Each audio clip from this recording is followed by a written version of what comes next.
በስመ አብ ወወልድ ወመንፈስ ቅዱስ አሐዱ አምላክ ይትባረክ እግዚአብሔር አምላከ አበዊነ ስቡህኒ ውእቱ ወልዑልኒ ውእቱ ለዓለም።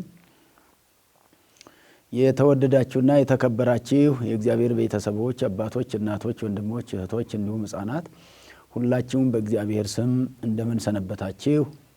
ለዚህች ሰዓትና ዕለት ያደረሰን ልዑለ ባህሪ ቅዱሰ ባህሪ ንጹሐ ባህሪ ሕያው ባህሪ እግዚአብሔር አምላካችን ዛሬም ዘወትርም ስሙ የተመሰገነ ይሁን። ከበዓለ ጰራቅሊጦስ በኋላ የሚገኘው ሳምንት እሁድ መዝሙሩንና እንደዚሁም ምስባኩን ወንጌሉን የምናየው ይሆናል። በዓለ ጰራቅሊጦስ የሚባለው በ50ኛው ቀን ሲከበር በባለፈ ሳምንት ሙሉ እንደ ትንሣኤ ስለነበረ አሁን ደግሞ በሳምንቱ ነው መዝሙሩ ወረደ መንፈስ ቅዱስ የሚባለው። ጰራቅሊጦስን እሁድ ዕለት አክብረን ወደፊት ከሰኞ ጀምሮ እስከ እሁድ ድረስ መንፈስ ቅዱስ የሚለው ነገር ለአንድ ሳምንት የሚነገርበት ሲሆን ወረደ መንፈስ ቅዱስ የሚባል መዝሙር ነው የሚባለው። አሁን ከጰራቅሊጦስ በኋላ ያለው ሳምንት ለምሳሌ በዘንድሮ ዓመት ሰኔ 1 ቀን ጰራቅሊጦስ ነው። በሳምንቱ ደግሞ ሰኔ 8 ቀን ነው። ሰኔ 8 ቀን እሁድ ዕለት ወረደ መንፈስ ቅዱስ የሚባል ነው የሚባለው ማለት ነው። እንግዲህ ሰኔ 8 ቀን ሌላ በዓልም እመቤታችን ከ33ቱ በዓላቷ አንደኛው በዓላቶቿ መካከል አንዱ በዓል ነው። ዘአንቃ አማየ እምታይተ እግራ ጌታ ኢየሱስ ክርስቶስ በዚያ በስደቱ ዘመን ከእግሯ ስር ከድንጋይ ላይ ውሃ ያፈለቀበት ዕለትም ተብሎ የሚታወቅ በዓመታዊ በዓል ነው። ዘአንቃ አማየ እምታይተ እግራ ከእግሯ ስር ከዓለት ላይ ዘአንቃ አማየ ወይንም ደግሞ ባረከ ኮኮ ወአንቃ አማየ እምታይተ እግራ ሰቆቃ ወድንግል ላይ የሚገኘው ማለት ነው። ዓለቱም ባረከው፣ ከዚያም በኋላ ተሰነጠቀ፣ ውሃም አፈለቀላቸው፣ ውሃም አመነጨላቸው። ዓለቱ ላይ የተባረከው ዓለት ማለት ነው። እሱ ተጨማሪ በዓል ነው። እንግዲህ ወረደ መንፈስ ቅዱስ መዝሙሩ በታች ቤትና ላይ ቤት የሚባል በዚህ በምስጋናው ዘርፍ ወይንም በአቋቋሙ ቤት ያለ የሚታወቅ ነገር አለ። በታች ቤት ሁሉም በበዓታ ወይንም በታች ቤት የሚባለው ወረደ መንፈስ ቅዱስ የሚባለው መዝሙሩ ማለት ነው። ከጰራቅሊጦስ በኋላ ባለው ሳምንት በላይ ቤት ደግሞ አርገ እምኀቤሆሙ የሚል ነው ማለት ነው። ስለዚህ ወረደ መንፈስ ቅዱስ የሚለውን ነው የምናየው። መንፈስ ቅዱስ ወረደ ነው። በባለፈው ሳምንትም እንደተማርነው መንፈስ ቅዱስ በሐዋርያት ላይ ወረደ ተብሎ በግብረ ሐዋርያትም ምዕራፍ 1 ቁጥር 8 ላይ እንደተነገረው ሶበ ይወርድ ላዕሌክሙ መንፈስ ቅዱስ ይላል። መንፈስ ቅዱስ በእናንተ ላይ በሚያድርበት ጊዜ በእናንተ ላይ በሚሰጥ መንፈስ ቅዱስ በሚሰጣችሁ ጊዜ ትከውኑኒ ሰማዕቴ ነው የሚለው። ምስክሮቼ ትሆኑኛላችሁ ነው የሚለው። ትነሱ ኃይለ እምአርያም ከሰማይ ኃይል ይሰጣቸዋል። ወትከውኑኒ ሰማዕቴ ምስክሮቼም ትሆኑኛላችሁ ብሎ ወንጌል ሲያስተምር ጌታ ኢየሱስ ክርስቶስ ነግሯቸው ስለነበረ እርሱ ነው የሚከናወነው፣ እርሱ ነው የሚሆነው። ቀጥታ መዝሙሩን ስንተረጉመም መንፈስ ቅዱስ በሐዋርያት ላይ ወረደ ነው።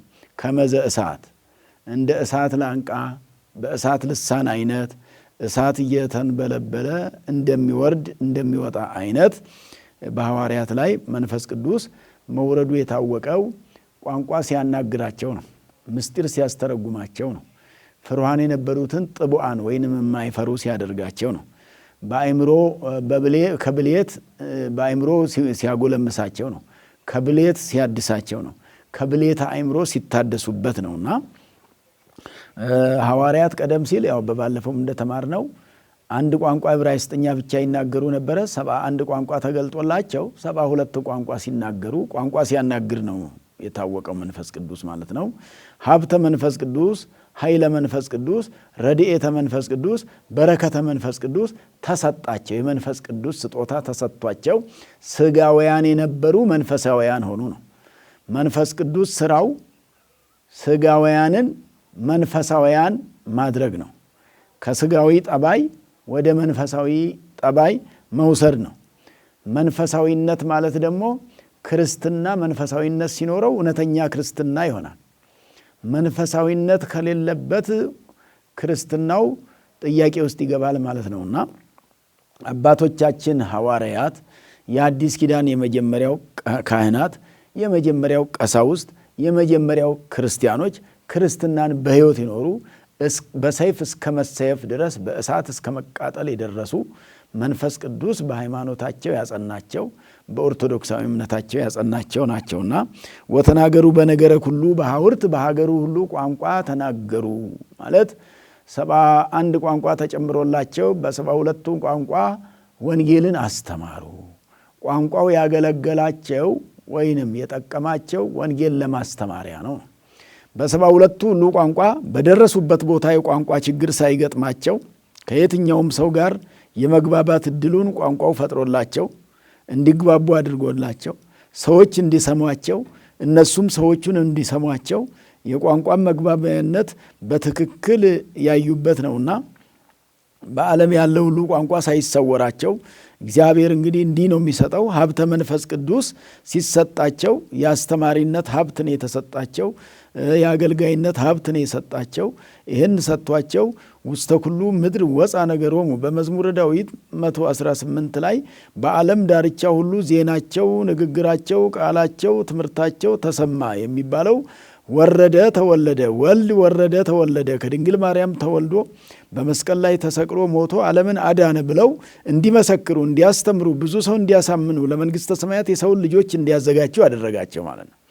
የመንፈሳዊነት የመምህርነት የመንፈሳዊ መምህር ስራው ሰዎችን ለመንግሥተ ሰማያት ማዘጋጀት ስለሆነ ሰው ለመንግሥተ ሰማያት የሚበቃበትን መንገድ ማሳየት ስለሆነ ማስተማር ስለሆነ ንስሐ መስጠት ስለሆነ ከክፉ መንገድ መጠበቅ ስለሆነ ከገቢረ ኃጢአት ወደ ገቢረ ጽድቅ ኃጢአት ከመስራት እውነትን ወደሚሰራበት ነገር መውሰድ ስለሆነ ጣዖት የሚያመልክ ካለ ጣዖትን ከማምለክ እግዚአብሔርን ማምለክ እንደሚበልጥና የሚገባው እግዚአብሔርን ማምለክ እንደሆነ መንገድ ስለሆነ እንደገና ከሲኦል ወደ ገነት መውሰድ ስለሆነ ከገሃነም ለመንግሥተ ሰማያት የሚያበቃ ትምህርት ማስተማር ስለሆነ ለመንግሥተ ሰማያት የሚያበቃ ትምህርት ማስተማርን ቅዱሳን አባቶቻችን ሐዋርያት በሰፊው አስተምረው ዋጋቸውንም ከእግዚአብሔር በጎ ነገር አግኝተዋል ማለት ነውና መዝሙሩ አጠር ቢልም ምስጢሩ ትልቅ ስለሆነ ወረደ መንፈስ ቅዱስ ላዕለ ሐዋርያት፣ ሐዋርያት ላይ መንፈስ ቅዱስ አድሮባቸው ሀብተ መንፈስ ቅዱስን አግኝተው ልጅነትን አግኝተው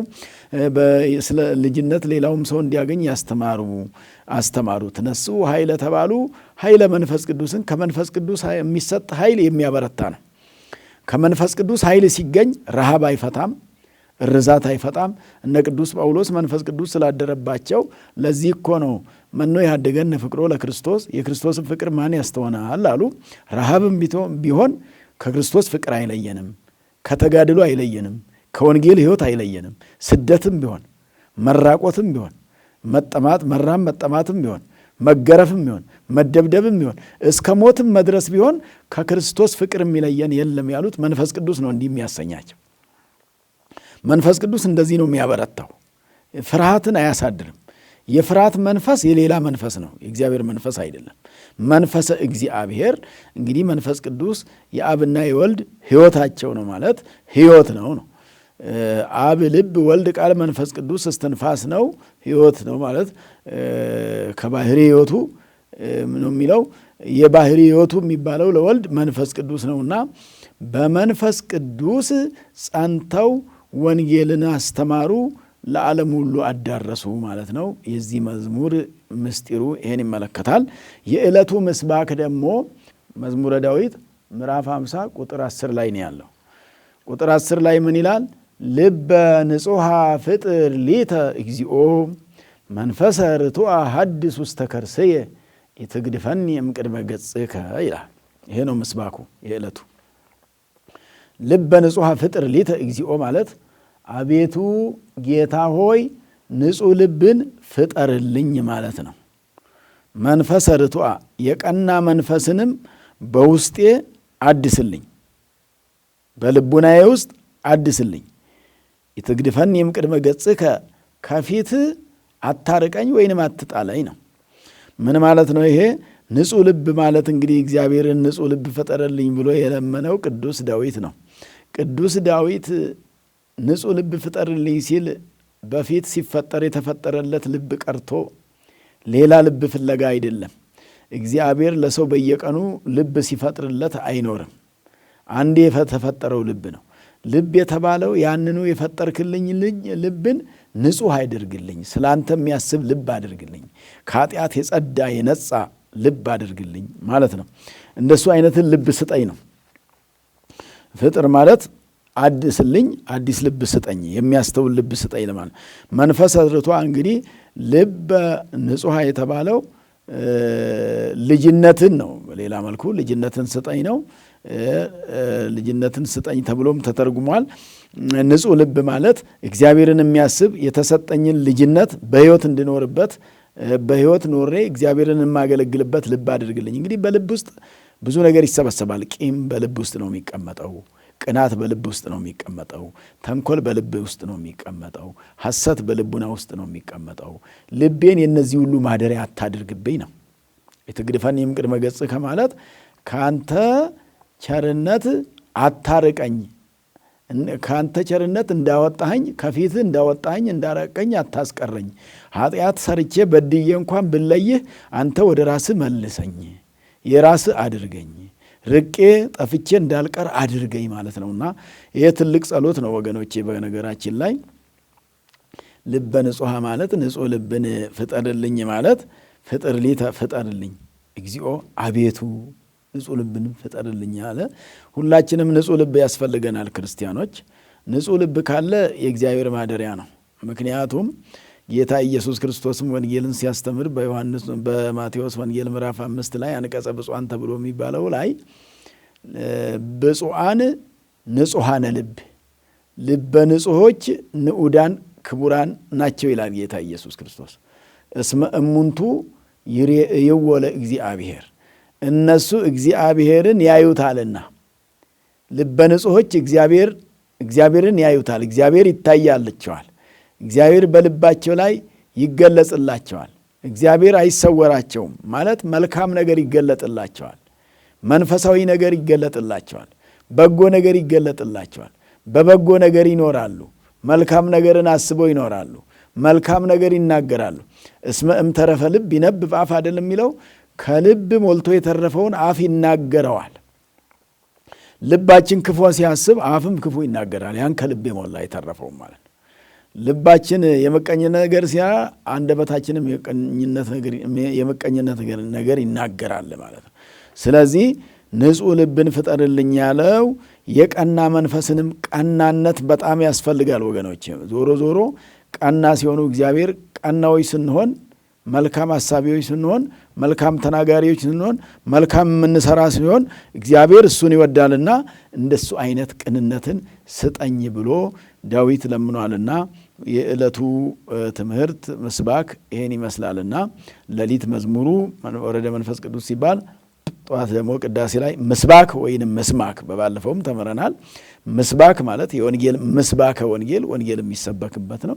ምስማከ ወንጌል ሊነበብ ተጠግቶ ሳለ የሚባል ማለት ነውና ምስባኩ ይሄንን ይመስላል። አምላከ ዳዊት አምላከ ቅዱስ ያሬድ ማስተዋሉን ይስጠን፣ ልባችንን ንጹሕ ያድርግልን።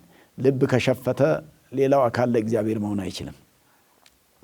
ሌሎች አካላት እግዚአብሔርን አያገለግሉትም ማለት ነው።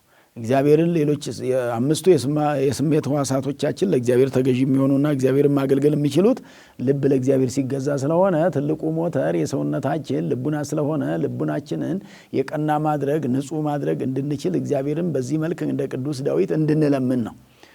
ንጹሕ ልብ አድርግልኝ ፍጠርልኝ ማለት አድርግልኝ ማለት ነው። አንጻልኝ፣ በኃጢአት የቆሸሸውን በክፉ ነገር የቆሸሸውን በክፉ ነገር የተበላሸውን ኃጢአቴን ንጹሕ አድርግልኝ ማለት ነው።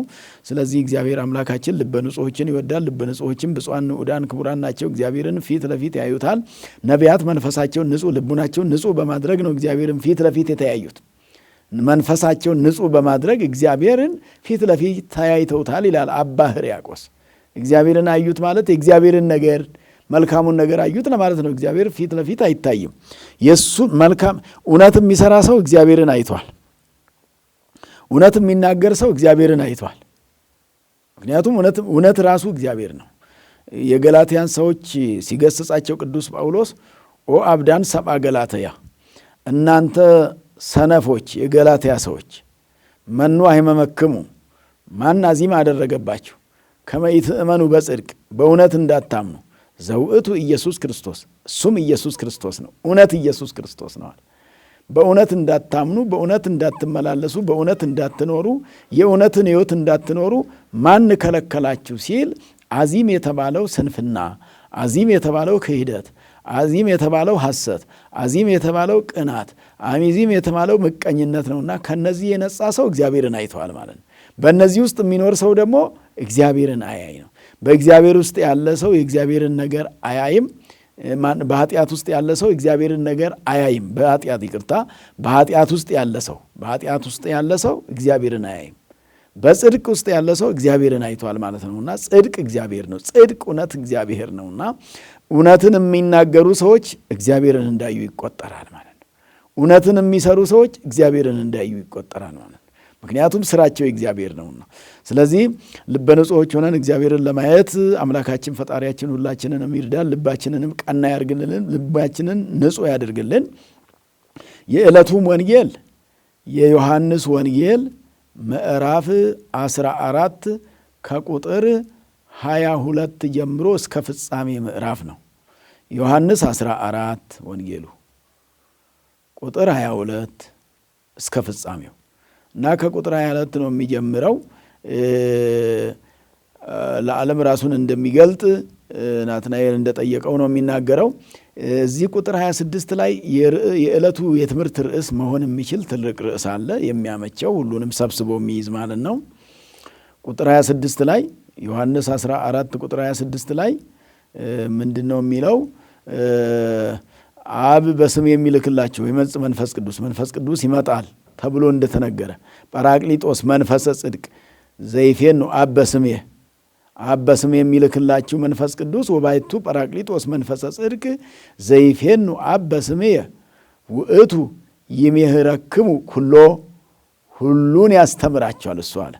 አብ በስሜ የሚልክላችሁ ማለት በስሜ ብታምኑ፣ በስመ ተወላዲነቴ ብታምኑ፣ በአብ ስም በስመ ወላዲነት በአብ ብታምኑ፣ በስመ ሰራጺነት በመንፈስ ቅዱስ ስም ብታምኑ ጰራቅሊጦስ መንፈሰ ጽድቅ የእውነት መንፈስ ሐሰት አለና ከዛ ሲለይ መንፈሰ ጽድቅ ይለዋል።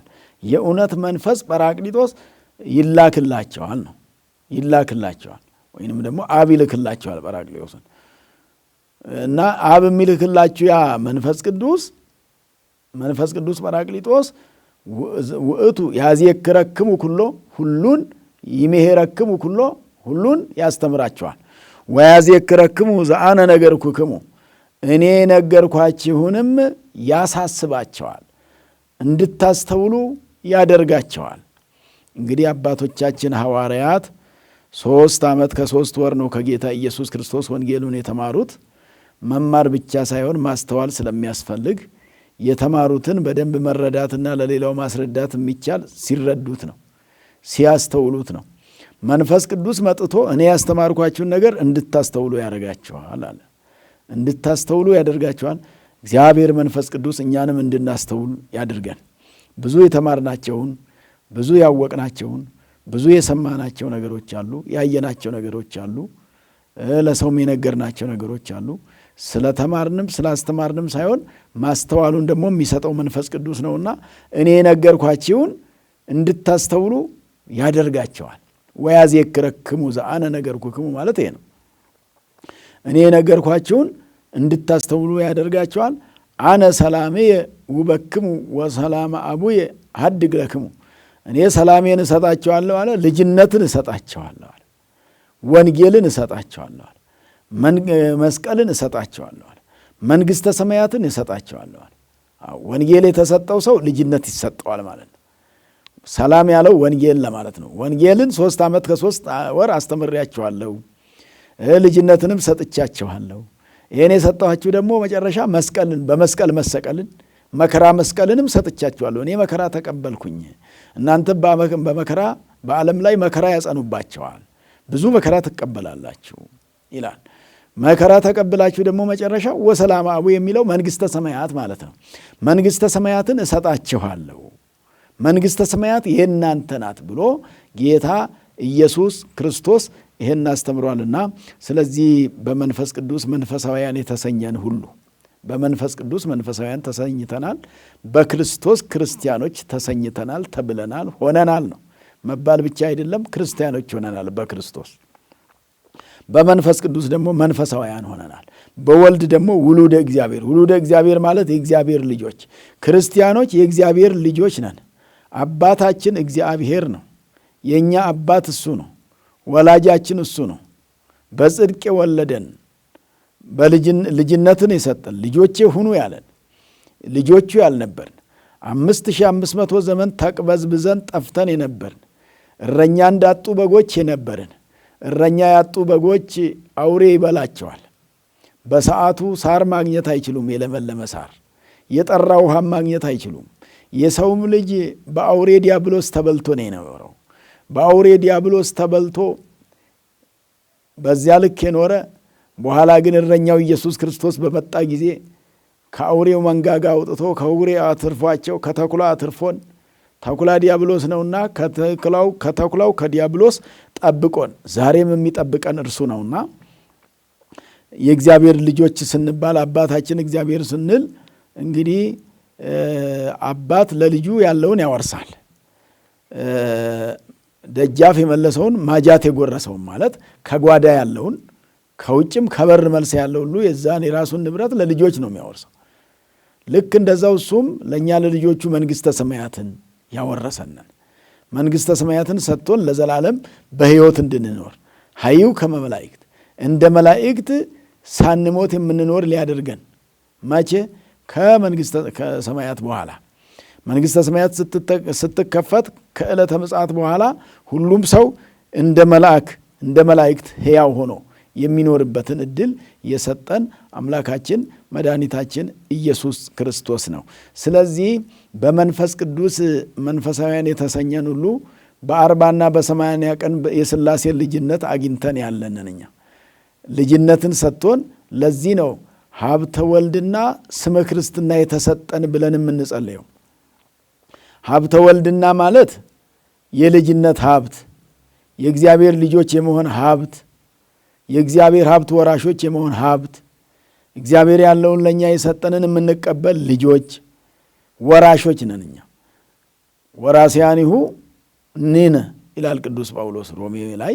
ወራሾቹ እኛ ነን። የሚያወርስ እግዚአብሔር ነው። የምንወርሰው ደግሞ መንግሥተ ሰማያትን ነው። እንግዲህ እምከመ አረይነ ሕማመ ንኤሪ ክብረ ምስሌሁ ቅዱስ ጳውሎስ በመከራ ከመሰል ነው በመከራ ከተካከል ነው በክብርም እንተካከለዋለን። መከራ በመቀበላችን ዞሮ ከመከራ በኋላ ክብር ነው የሚጠብቀው። ከድካም በኋላ ብርታት ነው የሚጠብቀው።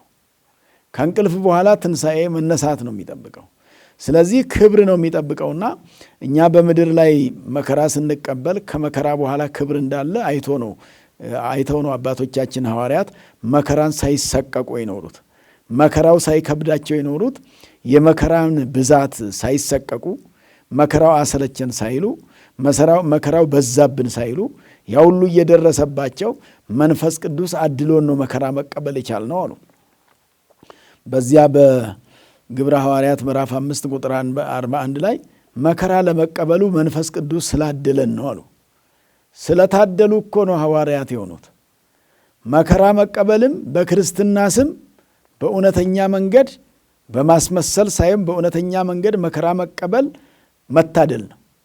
በክርስትና መከራ ተቀብለው የሚያልፉ የታደሉ ናቸው። ባንታደል በሌላ ምክንያት ነው መከራ የምንቀበለው፣ በመንፈሳዊነት አይደለም። በክርስትና ሕይወት የክርስትናን ሥራ ሰርተን መከራ መቀበል መታደል ስለሆነ ሐዋርያት አንድም ቀን አዝነው አያውቁም። ደስ ብሏቸው ነው። ክርስቲያኖች በክርስትና ውስጥ ስትኖሩ ብዙ የሚያሳዝኑ ብዙ የሚያስከፉ ሊኖሩ ይችላሉ። ዓለም ምንጊዜም ያለ መከራ አይኖርምና የዓለም መከራ ማለቂያ ፍጻሜ ስለሌለው መከራ በበዛባችሁ ቁጥር መታደላችሁን ደግሞ በዚህ እንዳትረሱ ያስፈልጋል። የታደልን መሆናችንን ምክንያቱም መከራውን የተቀበልንበት ምክንያት በምድር እንከብርበት ብለን ካልሆነና በሰማይ ከሆነ ዋጋ አለው ማለት በምድር ልንከብርበት በምድር ልናገኝበት የምድር ቁስ ነገር ፈልገንበት ከሆነ በዚህ በምንቀበለው መከራ ለምድራዊ ቁስ ከሆነ ለጽድቅ አያበቃም። የምንቀበለው መከራ በክርስትና ምክንያት ሃይማኖታችሁን ካዱ ለጣዖት ስገዱ የሚል ከገጠመን ለጣዖት የማንሰግድ ሃይማኖታችን የማንክድ ስንሆን በዚህ ምክንያት የምንቀበለው መከራ እሳትም ከሆነ ሰይፍም ከሆነ እርዛትም ከሆነ ግርፋትም ከሆነ ሞትም ከሆነ ለዋጋ ነው የሚያዘጋጀን። ለዚህ ነው መስቀልን እሰጣቸዋለሁ ያለው ጌታ ኢየሱስ ክርስቶስ ማለት ነው። ስለዚህ በዚህ እንግዲህ የዮሐንስ ወንጌል ምዕራፍ 14 ላይ ነው አሁን ያነሳ ነው። 13፣ 14፣ 15፣ 16፣ 17 እነዚህ በምሴተ ሐሙስ ጌታ ኢየሱስ ክርስቶስ ያስተማራቸው ናቸው። ሐሙስ ማታ ለቅዱሳን አባቶቻችን ሐዋርያት የነገራቸው እኔ በዚህች ሌሊት ይይዙኛል፣ እኔም እሰቀላለሁ፣ ሥጋዬን ቆርሼ ደሜን አፍስሼ እሰጣቸዋለሁ፣ ትድኑበታላችሁ ብሎ አቁርቧቸው ነበርና ሐሙስ ማታ ነው አባቶቻችን ሐዋርያት የቆረቡት። ካቆረባቸው በኋላ ያስተማራቸው ትምህርት በእንተ ጰራቅሊጦስ ነው የሚለው ግብረ ሕማሙ ላይ እንደውም ስለ መንፈስ ቅዱስ የተሰጠ ትምህርት ነው። መንፈስ ቅዱስ ለዓለም እንደሚሰጥ እንግዲህ ሃይማኖት እንተ እምኀበ አብ ተፈጥረት ኀበ ወልድ ታበጽሕ ወኀበ መንፈስ ቅዱስ ትትፌጸም ይላል ድጓው። በዚህ ዕለት የሚባለው በዚህ ቀን የሚባለው እዝል ነውና ሃይማኖት እንተ እምኀበ አብ ተፈጥረት ከአብ ዘንድ የተገኘች ሃይማኖት ኀበ ወልድ ታበጽሕ ወደ ወልድ የምታደርስ ወኀበ መንፈስ ቅዱስ ትትፌጸም በመንፈስ ቅዱስ ዘንድ የምትፈጸም። እንግዲህ በአብ የተጀመረ በወልድ የተከናወነ በመንፈስ ቅዱስ የተፈጸመ ክርስትና ነው ማለት ማጠቃለያዩ ዘመን መንፈስ ቅዱስ። ይሄ እንዲህ የተነገረበት ምክንያት ዓለም ከተፈጠረ ጀምሮ እስከ ወልድ ሥጋ መልበስ ድረስ ያለ ዘመነ አብ ተብሎ ለአብ ይሰጣል። ወልድ ሥጋ ከለበሰ በኋላ ደግሞ እስከ አረገበት ጊዜ ያለው መንፈስ ቅዱስ ለዓለም እስከሚሰጥበት ጊዜ ያለው ደግሞ ዘመነ ወልድ ይባላል።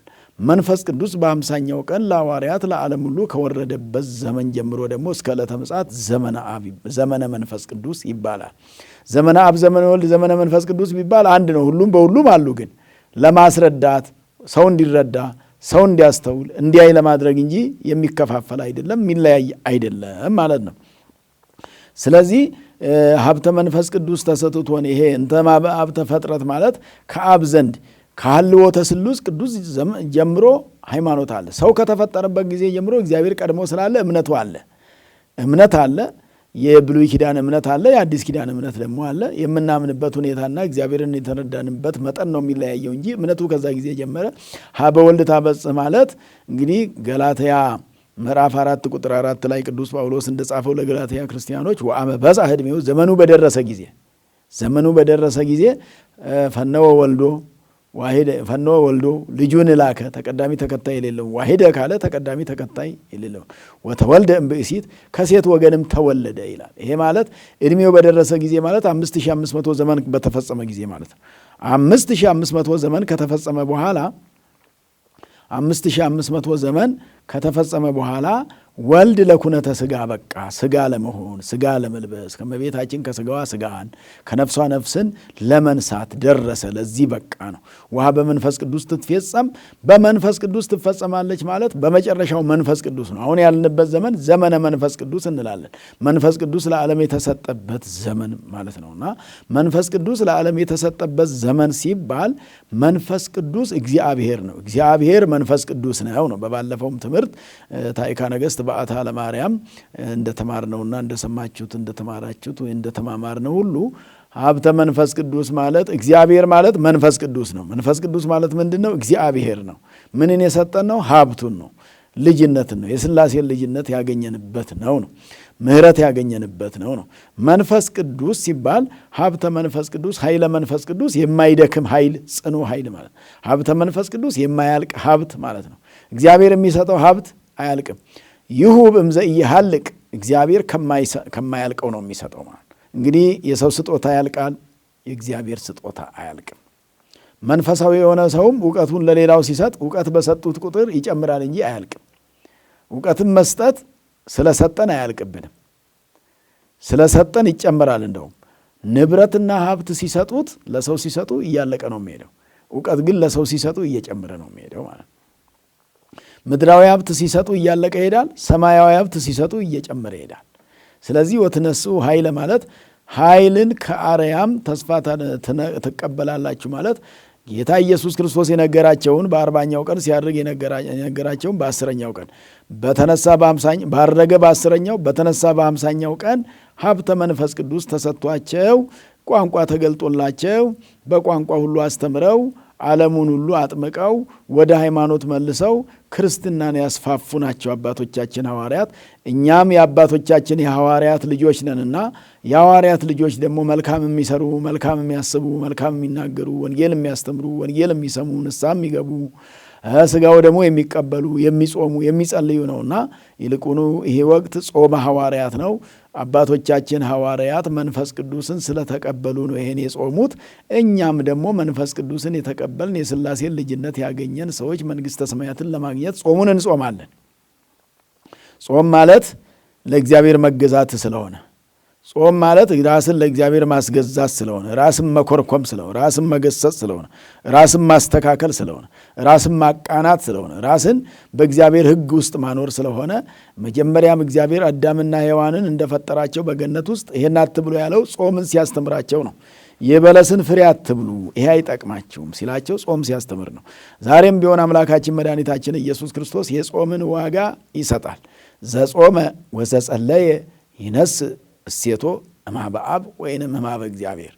የጾመ ሰው፣ የጸለየ ሰው፣ የሰገደ ሰው፣ የመጸወተ ሰው፣ በጎ ሥራ የሠራ ሰው፣ የተጣላ ያስታረቀ ሰው፣ ከሐሜት የተጠበቀ ሰው፣ ከክፋት ራሱን የጠበቀ ሰው ከእግዚአብሔር ዘንድ ዋጋ ያገኛል ማለት።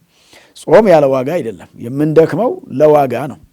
በክርስትና ሕይወት ውስጥ በሰንበት ቀን ቤተ እግዚአብሔር ተገኝቶ ማስቀደስ ለዋጋ ነው። ማስቀደስ ሁልጊዜ እንደምንማረው ለመቀደስ ነው። ያስቀደሰ ይቀደሳል። በንጹሕ ልብ ያስቀደሰ ቅድስናን ይጎናጸፋል፣ ቅድስናን ይለብሳል ማለት ነውና ለቅድስና ራሳችንን የምናዘጋጅበት ስለሆነ ጾምና ጸሎት፣ በጾም በጸሎት ጸሎት ማለት ደግሞ በባለፈውም እንደተማርነው ከእግዚአብሔር ጋር መነጋገር ነውና ከእግዚአብሔር ጋር ሳይጸልይ የሚውል ሰው ከእግዚአብሔር ጋር ሳይነጋገር የዋለ ሰው ነው። ከእግዚአብሔር ጋር እጅ ሳይነሳ ለእግዚአብሔር ሰላምታ ሳይሰጥ በሰላም አውለኝ ሳይል የዋለ ሰው ማለት ነውና ነግቶ ጠብቶ በነጋ በጠባ ቁጥር መጸለይ፣ መለመን፣ እግዚአብሔርን ማነጋገር ያስፈልጋልና እግዚአብሔርን ለማነጋገር ያበቃን የጾሙን ሰዓት የሰጠን እግዚአብሔር የተመሰገነ ይሁን። አባቶቻችን ሐዋርያት እስከ ሐምሌ 4 ድረስ 5 ፍስክ ነው የጾሙ ነው። የመጀመሪያው በዓለ ጰራቅሊጦስ ያ በፊት የነበረው በትንሣኤ መጋቢት 29 ቀን ስለነበረ ከመጋቢት 2 ሚያዝያ ሙሉውን አለ። ግንቦት 18 ቀን ነው የመጀመሪያው በዓለ ጰራቅሊጦስ። እርገቱ ደግሞ ግንቦት 8 ቀን ነበር የመጀመሪያው።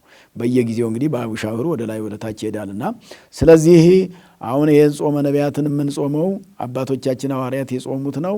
እኛም ጾመን እንደ ሐዋርያት በሃይማኖታችን የምንበረታበት፣ በመንፈሳዊ ሕይወት የምንጸናበት፣ የምንኖርበት እድል የሚሰጠን ስለሆነ የዕለቱ መዝሙር ወረደ መንፈስ ቅዱስ መስባክ ልበ ንጹሐ ፍጥር ሊተ እግዚኦ መንፈሰ ርቱዐ ሐዲስ ውስተ ከርሴ ይትግድፈኒ እምቅድመ ገጽከ መዝሙረ ዳዊት 50 ከቁጥር 10 ላይ ነውና ወንጌሉ ደግሞ የዮሐንስ ወንጌል ምዕራፍ 14 ከቁጥር 22 እስከ ፍጻሜ ስለሆነ የመንፈስ ቅዱስ ትምህርት ስለሆነ በመንፈስ ቅዱስ ሀብት እንድንጸና እግዚአብሔር ሁላችንንም ይርዳን፣ በረከቱን ያድለን። ይህንን መልእክት ደግሞ ወደ እናንተ ለማስተላለፍ ይህንን ንጉሥ ሚዲያን በሙያ የሚያገለግሉ ልጆቻችንን እግዚአብሔር ይጠብቅልን፣ በረከቱን ያድልልን። እናንተ ሰማያንም ስለነሱም ልትጸልዩ ስለነሱም እግዚአብሔርን ልታነጋግሩ በጾማችሁ በጸሎታችሁ ልታስቧቸው ይገባል። እግዚአብሔር የጎደለውን እንዲሞላላቸው የተጣመሙን እንዲያቃናላቸው እግዚአብሔር አምላካችን ሀገራችን ኢትዮጵያን ጽኑ ሰላም እንዲያደርግልን የተለያዩትን ሁሉ እንዲያስማማልን የተጣሉትን ሁሉ እንዲያስማማልን የተራቡትን እንዲያጠግብልን የተጠሙትን እንዲያረካልን የተራቆቱትን እንዲያለብስልን በረከተ ሥጋ በረከተ ነፍስን እንዲያድለን ሀብተ መንፈስ ቅዱስ እንዳይለየን ወስብሐት ለእግዚአብሔር። ይቆየን።